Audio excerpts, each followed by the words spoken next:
Don José. Antes de ir a COVID, México está hoy en la noticia, en el corazón de los panameños. Uno, porque en el juego Panamá-México, México no ganó, Panamá no perdió. El que perdió fue el fútbol. Exacto. Con esa atrocidad que hicieron de contar un penalti que no era penal. Ellos saben eso. Pero también estamos con el presidente de México atrapado en su propio laberinto. No ha intentado meternos en sus pugnas internas. Yo respaldo lo que hizo la canciller panameña, de denegar el placer. El placer, sí. Al señor. Yo creo que la carta, porque lo que decieras, mejor no lo mande. Es decir, no siquiera lo negaron. Le pidieron al gobierno de México que no lo propusiera al gobierno de México. Creo que la designación de Laura María de Jesús Rodríguez, viendo su accionar y estudiando qué es lo que ella ha hecho, me parece una mujer de peso para lo que la han nombrado. ¿Cuál había sido la intención del presidente? Me tiene sin cuidado, lo que prensa de López Obrador. Lo que no me tiene sin cuidado, sin duda alguna, es nuestra eterna relación con México. Sí. Y nuestro aprecio a México por el respaldo que México nos dio en las negociaciones con los Estados Unidos. Nada. No hay López Obrador que pueda borrar la historia de amistad entre el pueblo de México y Panamá. Punto. Como tampoco esto que está pasando en la CONCACAF, este negocio, sí, va a borrar la tremenda participación en el Estadio Azteca. Tú tienes que saber dónde estaban jugando estos muchachos. O sea, en el lugar donde Pelé y Maradona se consagraron como futbolistas. Y eso es un escenario donde cualquiera se amilana. Donde ellos siempre nos humillaban, metiéndonos muchos goles bien metidos, ahora tuvieron que sufrir y hacer una trampa para ganarnos. Hemos avanzado, ¿no les parece? Bien. Esa es mi posición, sencilla. Bien, con respecto al COVID, hoy tenemos una posibilidad, de ayer, de 26,2, muy parecida a la de hace 2 días, el miércoles. Martes, perdón, que estaba en 26,5. Tenemos casos activos a la baja, eso es importante, 53.714. Los muertos suben, se mantienen sobre 20, 21, no coma cuento esto del Omicron. Los UCI se mantienen en 85 y los casos en hospitales en 692. En términos generales, este Omicron comienza a mantenerse en las decenas de los 20. Sí. Nosotros tenemos que hacerlo bajar para ponerlo en cifras de 5, 6, 7.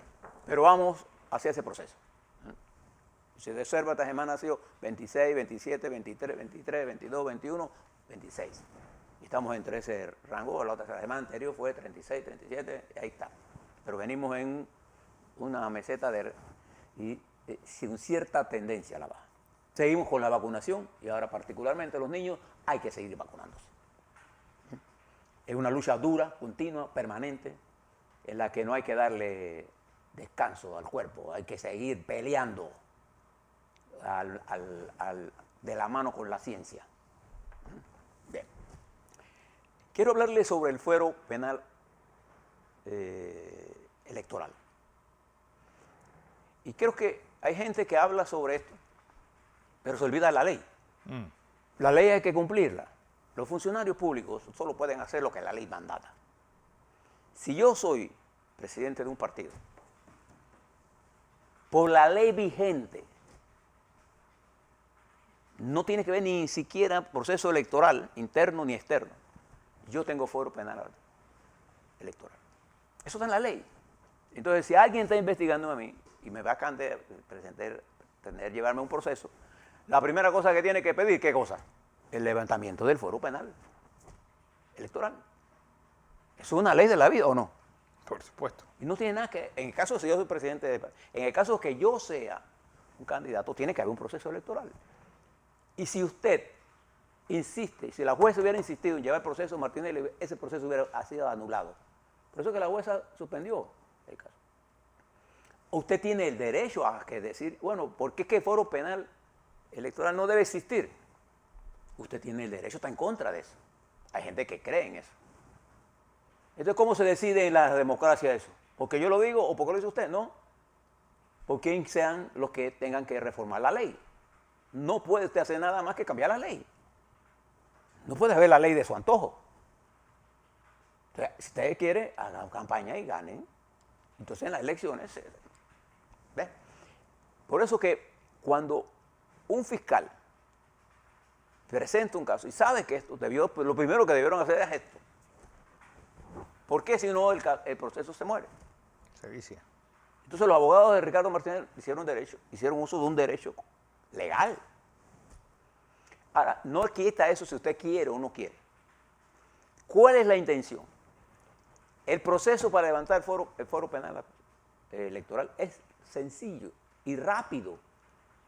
Y en la historia del Tribunal Electoral, en el 95%, quizá un poquito más, de las veces en que se ha pedido el levantamiento, se ha hecho.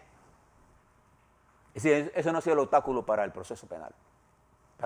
Quiero dejar esto muy claro en la mente de ustedes. Y no es que quiero decir si la discusión, yo creo que las reformas electorales debieron tener mayor profundidad. Sí, sin duda alguna. Pero si usted es un hombre que cree en la democracia, usted no puede estar diciendo, bueno, ahora la ley esa está ahí, pero yo la voy a violar. No la puede hacer. No lo pueden hacer los fiscales, no lo pueden hacer los jueces. Y la jueza actuó correctamente. ¿Qué le queda a la fiscalía? Bueno, pedirle el levantamiento. Y esto es en proceso. Es en proceso de expedito. Es precisamente para que no se burlen de eso, pero es también para impedir el ataque político. Porque me va a decir usted que no hay ataque político. Por favor. Por favor. Ahora lo que más hay es el uso del anonimato como forma de lucha para atacar y destruir la personalidad. El asesinato físico es una cosa y el asesinato de la personalidad es tan grave como uno, como el otro. Y aquí hay gente que está perdiendo y utiliza el anonimato como arma política. Ese es el arma de los cobardes. Bien. También quiero expresarle a la Asamblea Nacional, y me alegra que esto entre en estudio, la ley de extinción de dominio debe ser objeto de una discusión profunda. Más con un sistema judicial tan pobre como el que tenemos. No, porque además en otros países, incluyendo los Estados Unidos, ha habido procesos judiciales con respecto a esto. Entonces nosotros tenemos que ser bien cuidadosos en generar instrumentos que persigan el delito y que consigan el objetivo e impedir que eso se utilice como arma política. Porque es muy fácil decir, no, para la lucha contra la delincuencia hay herramientas aquí. Hay gente que está tratando de elevar esto para tener instrumentos más poderosos. Esto es como el Tratado de Neutralidad en Panamá, en malas manos. Puede ser mal utilizada. Y aquí hay gente incluso que ha dicho que cuando el presidente Bush intervino en Panamá, hizo uso del Tratado de Neutralidad. Eso es totalmente falso. Estados Unidos hizo uso del derecho de la fuerza. Punto. Ni siquiera invocó el Tratado de Neutralidad. En la invasión esta terrible que nos hicieron el 20 de enero de 1980. De diciembre. ¿No?